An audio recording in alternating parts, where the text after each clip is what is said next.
Okay, we're back looking at the relationship between exam format, whether it's traditional, online, or in a group, and exam scores.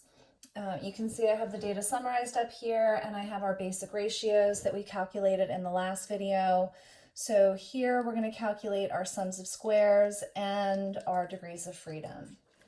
So the sum of squares for A, this is our first one.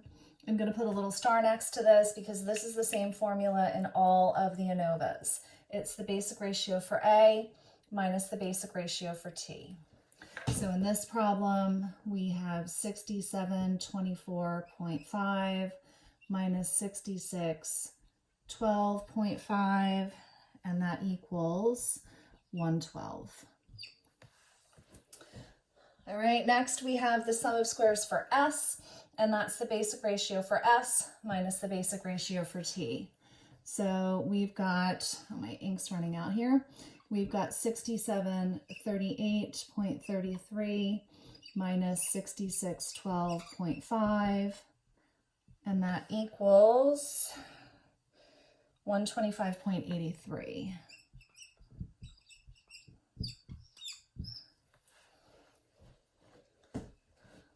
All right, our next basic ratio is our basic ratio, our next sum of squares is our sum of squares A times S. And I have to change ink colors, guys. This is not color coded for any particular reason. I'm just running out of ink. So the sum of squares A times S, we're going to put all of our basic ratios in here. So it's Y minus A minus S plus T. All right, so we've got 6891 minus 6724.5 minus 6738.33 plus 6612.5. Don't forget to add back the T. And when you do that, it equals 40.67. All right, and then our last sum of squares is our sum of squares for T. I'm going to put a little star next to that because that formula should look familiar. It's been the same formula for all of our ANOVAs. So the formula for that is Y minus T. So 6891 minus 6612.5, and that equals 278.5. All right, so before you move on, you want to make sure that the smaller sums of squares do in fact add up to the total. So 112 plus 125.83 plus 40.67 should equal 278.5. All right, moving on to our degrees of freedom. I know they're just smushed there in the corner. Our degrees of freedom for A, I'm going to put a little star next to it because it's the same formula we've used all along. It's little a minus 1. So 3 minus 1 is 2.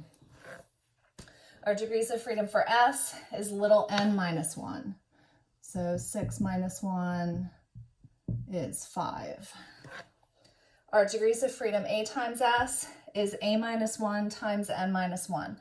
So, I've said this a couple of times, but we can actually plug in A and n into this formula, but we've already kind of done half of the work because A minus 1 is 2 and n minus 1 is 5. So we can just multiply 2 times 5, which is 10.